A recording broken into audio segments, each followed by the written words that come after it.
મિત્રો આપણે આવી ગયા છે વાડીમાં. ગઈકાલે કહેલું તેમ છે ને આજે બપોર પછી છાંટો મળ્યો, કેમ કે હવાના છે ને મારે જ્યાં કામ હતું એટલે ઘેર થોડુંક સાઈટું પછી બપોર પછી અહીંયા આવ્યો છે. આવ્યો એટલે પહેલાં બતાવું કે ઉપર કેવી જીવાત પડેલી છે.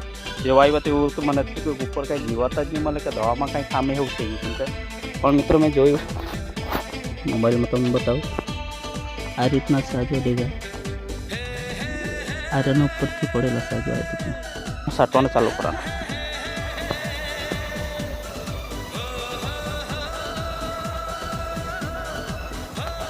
લીનવાડી મિત્રો આમ લીનવાડી મિત્રો એક વસ્તુ મેં જોયું કે એ વર્ષે જીવાત થોડી છે, વરસાદ વધારે આવ્યો એટલે ડેગા અને યળ છે, કદાચ યળનું વધારે છે, ડેગા એકદમ ઓછા છે એવું મને લાગતું.